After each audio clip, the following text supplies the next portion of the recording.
नमस्कार, आप देख रहे हैं न्यूज़ वन इंडिया। मैं हूं आपके साथ सृष्टि पांडे। लखनऊ से इस वक्त की सबसे बड़ी खबर है। अब यूपी में मिशन दुराचारी का आगाज हो चुका है। महिलाओं के अपराध पर लगाम के लिए योगी सरकार का बड़ा फैसला।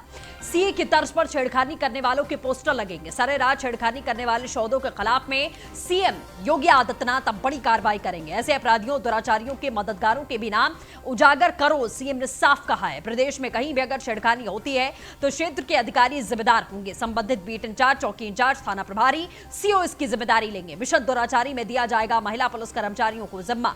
योगी की महिला पुलिस चौक चौराहों पर करेगी शोहदों पर शिकंजा। इससे पहले आपने देखा था कि किस तरीके से एंटी रोमियो स्क्वाड का गठन किया गया था, लेकिन एंटी रोमियो स्क्वाड उस हद तक कारगर साबित नहीं हो पाया। लेकिन अब CM Yogi Adityanath full to action में आ चुके हैं। चाहे हम उत्तर प्रदेश में जो दंगे हुए, उसके बाद जो तस्वीरें हमने देखी कि बड़े बड़े पोस्टर्स में उन चेहरे को लगाया गया था, उन चेहरों की आइडेंटिटी को रिलीज किया गया था, उनका नाम, पता, सब कुछ उनके फेस के साथ में पोस्टर चस्पा किए गए थे। पूरे यूपी में बड़े बड़े बिलबोर्ड्स बने थे, बड़े बड़े होर्डिंग्स बने थे, जिसमें वो तस्वीरें लगाई गई थी जिससे इनकी आइडेंटिटी पहचानी जा सके। क्या आखिरकार आपको भी पता चले कि जो आपके आसपास लोग रहते हैं उनमें से कोई भी दंगाई हो सकता है, जिसने सिर्फ सरकारी संपत्ति नहीं बल्कि आम जनमानस की संपत्तियों को भी पूरी तरीके से छत करने की कोशिश की। तमाम लोगों की जान चली गई। पूरे उत्तर प्रदेश में आग लगाई गई, जिसमें हालांकि सुप्रीम कोर्ट को हाई कोर्ट को दखल देना पड़ा। लेकिन जाहिर तौर पर सीएम योगी आदित्यनाथ अपने इस फैसले से पीछे नहीं हटे। उनका मानना यही है कि पहले तो उन्हीं से जो जितनी भी संपत्ति का नुकसान हुआ है उन्हीं से उसकी भरपाई की जाएगी, उनकी संपत्तियों को कुर्क किया जाएगा और उनकी आइडेंटिटी को भी रिलीज किया जाएगा। मानवाधिकार के तमाम बड़े ऐसे जो सामाजिक कार्यकर्ता हैं वो निकलकर सामने आए कि इस तरीके से किसी की भी आइडेंटिटी को रिलीज करना ये संविधान के खिलाफ है, ये मानवता के खिलाफ है, मानवाधिकार के खिलाफ है। लेकिन आपको बता दें कि सीएम का साफ तौर पर यही कहना था कि ऐसे लोगों के खिलाफ में ऐसी कार्रवाइयां होनी चाहिए ताकि एक नजीर पेश हो सके कि आम जनता को परेशान करने की कोशिश ऐसे दंगाई ना करें। और अब महिला अपराध की बात कर लेते हैं। महिला अपराध रुकने का नाम नहीं ले रहा, खास तौर पर उत्तर प्रदेश में तमाम बड़े कानून बना दिए गए। निर्भया केस के बाद में तमाम ऐसे कानून बने, सख्ती के साथ में उसका पालन किया गया। फास्ट ट्रैक कोर्ट में ट्रायल्स होने लगे। उसके बावजूद भी बलात्कार के, किडनैपिंग के, शोषण के मामले उत्तर प्रदेश ही नहीं बल्कि पूरे देश में कम होने का नाम नहीं ले रहे। चाहे वो नाबालिग बेटियां हो, चाहे वो 90 साल की एक महिला क्यों ना हो, इन सभी के ऊपर जिस तरीके से अत्याचार हो रहा है उस हिसाब से अगर देखा जाए तो ये बड़ा फैसला दुराचारियों के नाम के साथ साथ उनके पोस्टर लगाने का किया गया है। News one India associate editor Brajesh Srivastava हमारे साथ में जुड़ चुके हैं। ब्रजेश जी, बहुत बड़ी खबर है अपने आप में। जिस तरीके से दंगाइयों के पोस्टर लगे, अब दुराचारियों के पोस्टर लगेंगे। क्या लगता है आपको कि इससे महिला अपराध रुकेगा?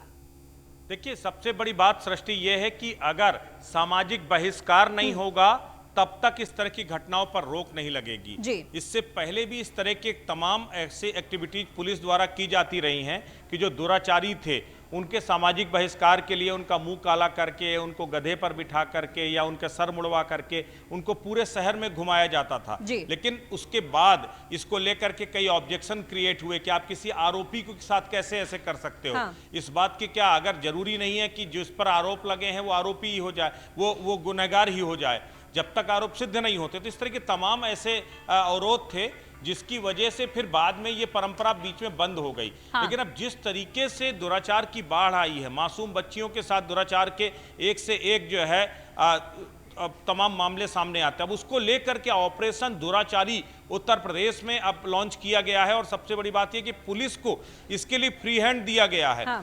कि अगर कोई भी इस तरह की क्रूरतम घटना, जघन्यतम अगर घटना कोई इस तरह से करता है, दुराचार करता है, दुष्कर्म का अगर आरोपी है, तो खुद महिला, क्योंकि महिला ही इसमें पीड़ित हो रही है, इसलिए महिला सिपाहियों के जरिए है उसका उत्पीड़न किया जाए, उसको बाकायदा सोशली बाइकआउट किया जाए, उसको एक्सपोज किया जाए और उसके बाद उसके जो पोस्टर हैं वो शहर में हर जगह चस्पा किए जाए ताकि लोगों को पता चल जाए कि हाँ ये दुराचारी है, इसने इस तरह का दुष्कर्म किया है, ताकि उसका सोशली बाइकआउट किया जाए।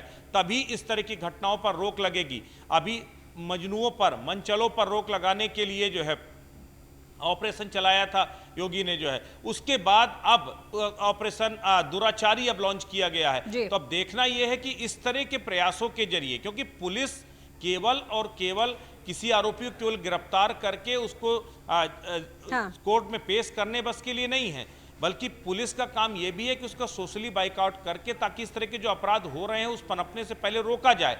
वो उसको लेकर के अब सरकार आगे बढ़ रही है। जो ऑपरेशन दुराचारी चलाया गया है, ऐसे ही दुराचार के आरोपियों को आइडेंटिफाई करके उनको सोशली बाइकआउट करना, उनको पनिश करना और उसके बाद इस तरह की घटनाओं पर रोक लगे, ये पूरी कोशिश करना।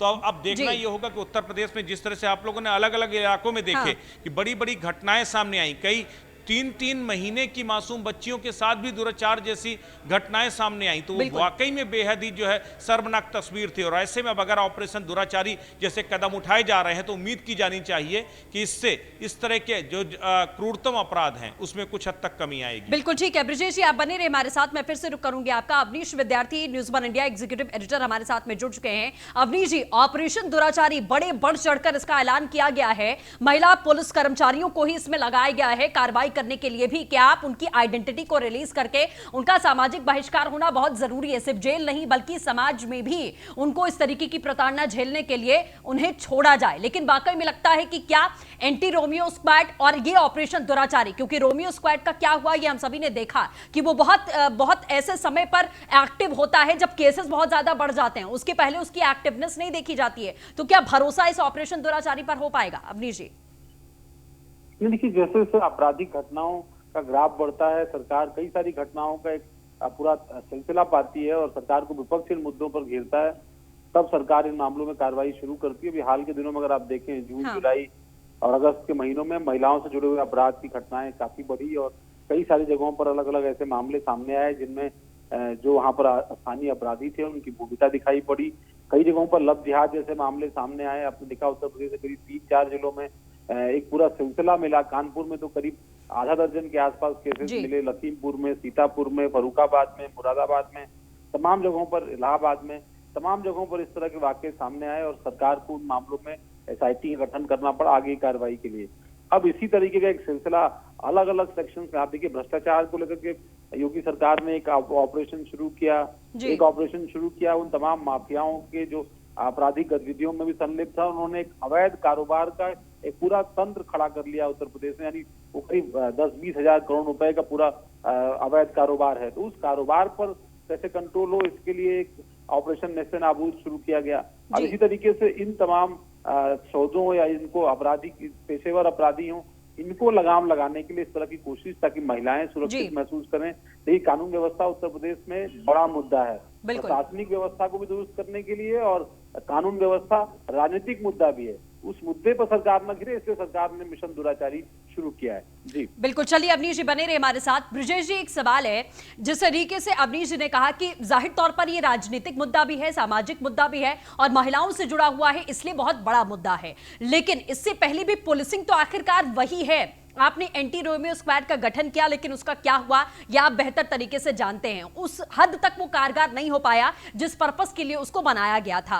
लेकिन एक्सप्लॉयटेशन पुलिसिंग में ऐसी पीड़िताओं का अभी भी होता है, जो हम आए दिन ये खबरें अपने दर्शकों तक पहुंचाते हैं कि उनको समझौता करने के लिए पुलिस की तरफ से बहुत बार दबाव बनाया जाता है, उनके साथ में दुर्व्यवहार और गलत सवाल उनसे आज भी पूछे जाते हैं। इससे हम इनकार नहीं कर सकते। तो क्या अलग से कोई ट्रेनिंग होगी, अलग से इस टीम का गठन किया जाएगा, या फिर उसी पुलिसिंग पर आप फिर से भरोसा करेंगे? और इसकी क्या गारंटी है कि इस बार ऑपरेशन दुराचारी में महिलाओं को इन तमाम चीजों को फेस नहीं करना पड़ेगा? क्योंकि तमाम लड़कियां हैं जो पुलिस के पास इसी वजह से नहीं जाती हैं, क्योंकि आज भी उनको ही ऐसी नजरों से देखा जाता है, अपराधियों को नहीं। बिल्कुल सृष्टि, ये आपका बेहद ही वैलिड पॉइंट है। और सबसे बड़ी बात यह है कि पुलिस तंत्र तो वही है। पुलिस तंत्र को आप कैसे जो है मजबूत करोगे? आपने ऑपरेशन दुराचारी लॉन्च कर दिया, आपने जो है इंस्ट्रक्शंस दे दिए कि आप इस पर सख्त कार्रवाई कीजिए, दुराचार के खिलाफ, दुराचारियों के खिलाफ सख्त कार्रवाई कीजिए।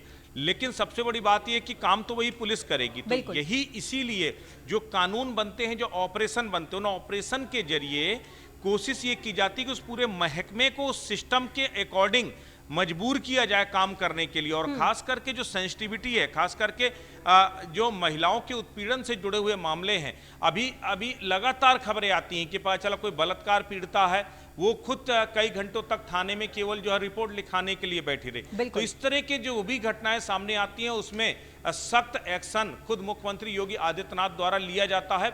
और सबसे बड़ी बात है कि अब चूंकि जब स्पेशल एक मिशन दुराचारी के तौर पर एक ऑपरेशन लॉन्च किया गया है, तो निश्चित तौर पर यह कोशिश होगी, मुख्यमंत्री की भी होगी और तमाम सब पूरी सरकारी मशीनरी जो खास करके पुलिस के आला अधिकारी हैं उनकी भी अब ये जिम्मेदारी बनती है कि महिलाओं के प्रति वो बेहद ही संवेदनशील बने। और सबसे बड़ी बात यह है कि अगर आप संवेदनशीलता नहीं दिखाएंगे तो इस मिशन का भी हस्त्र बाकी दूसरे मिशन की तरह ही होगा कि जिनको ये कहा गया था कि इनके जरिए उत्तर प्रदेश की तस्वीर बदल जाएगी कानून व्यवस्था की, लेकिन कई बार ऐसा हुआ नहीं। ऑपरेशन रोमियो वो भी उतना आशातीत सफलता नहीं मिल पाई जितनी अपेक्षित थी। उसके पीछे वजह यही थी कि कुछ दिनों तक एग्रेशन देखने को मिला, उसके बाद वो ठंडे बस्ते में चला गया। तो अब ये इंश्योर करना होगा कि ऑपरेशन दुराचारी का हस्त्र भी वो ना हो।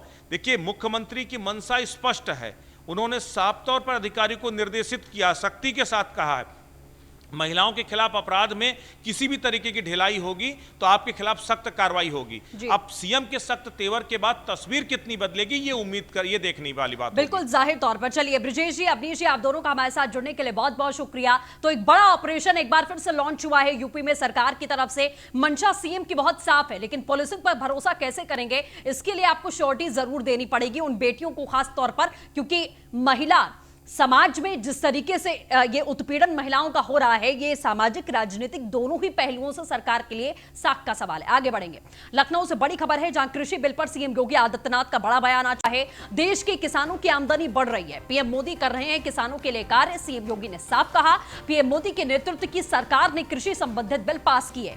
इस देश का किसान दशकों से यह मांग करता रहा कि स्वामीनाथन कमेटी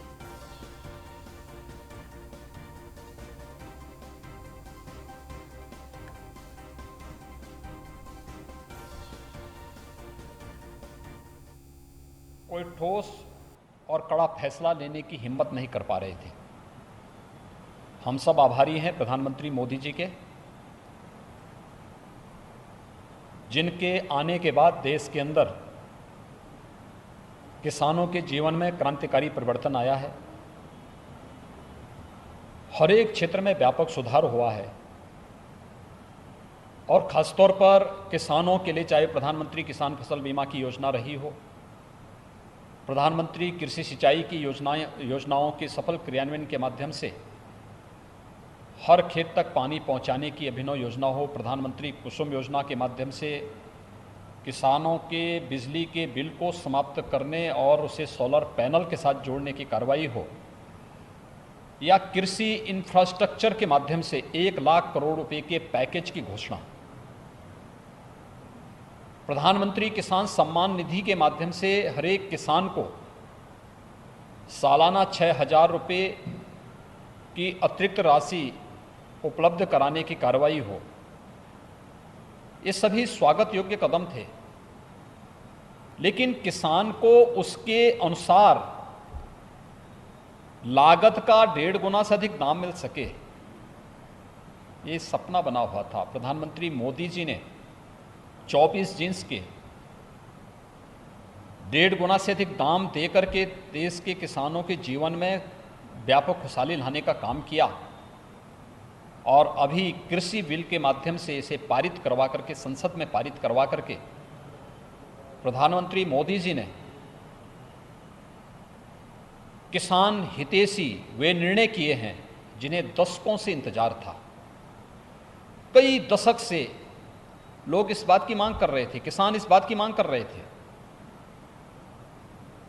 खासतौर पर जो एक बाध्यता थी कि किसान की उपज आती थी, मंडी में जाए न जाए, लेकिन उस पर शुल्क जरूर लग जाता था, शोषण जरूर होता था, एक स्वस्थ प्रतिस्पर्धा के लिए कोई जगह नहीं थी। आज इन तीनों विधेयक के माध्यम से आज किसान की फसल को किसी भी प्रकार के टैक्स से पूरी तरह मुक्त करने, किसान अपनी फसल को कहीं भी बेचने की पूरी तरह स्वतंत्र होगा, यानी 1 नेशन 1 मार्केट की परिकल्पना को कृषि क्षेत्र में भी लागू करने के लिए एक बेहतर पहल है। मैं प्रधानमंत्री मोदी जी का, केंद्रीय कृषि मंत्री का हृदय से आभार व्यक्त करता हूं कि उन्होंने किसानों के हित में इतना बेहतर निर्णय लिया है। दूसरा, न्यूनतम समर्थन मूल्य की गारंटी उन्हें दिया जा रहा है। एमएसपी समाप्त नहीं हो रही है, एमएसपी भी इसके साथ लागू होगी और साथ साथ किसानों के साथ में खेती प्रारंभ होने के साथ ही जो एग्रीमेंट होने की बात की जा रही है, यह किसान को न्यूनतम समर्थन मूल्य तो देगा ही, लेकिन साथ साथ फसल की गारंटी की जानकारी के साथ ही अगर मुनाफा होगा तो मुनाफा में लाभांश की गारंटी भी देता है।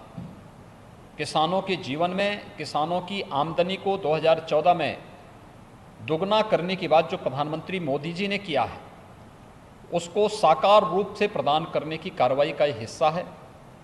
हम सब आभारी हैं आदरणीय प्रधानमंत्री जी के, कृषि मंत्री जी के, कि जिन्होंने किसानों के हित में इस प्रकार के बेहतर सुधार के निर्णय लिए हैं। आज़ादी के बाद से इस प्रकार के सुधार कृषि क्षेत्र में हों, इसके बारे में निरंतर प्रगतिशील किसान मांग करते रहे हैं और मैंने स्वयं भी कई प्रगतिशील किसानों के साथ, किसान संगठनों के साथ बातचीत की है।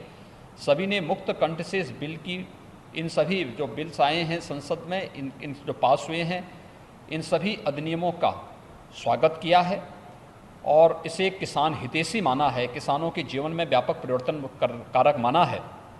और मेरा विश्वास है कि ये जो बिल्स पास हुए हैं, ये सचमुच किसानों के जीवन में उनकी फसल की गारंटी के साथ साथ उन्हें न्यूनतम समर्थन मूल्य से अधिक दाम दिलाने में ये सहायक होगा और कृषि क्षेत्र में एक स्वस्थ प्रतिस्पर्धा को आगे बढ़ाएगा। मैं इसके लिए आदरणीय प्रधानमंत्री जी का और केंद्रीय कृषि मंत्री जी का हृदय से आभार व्यक्त करता हूँ।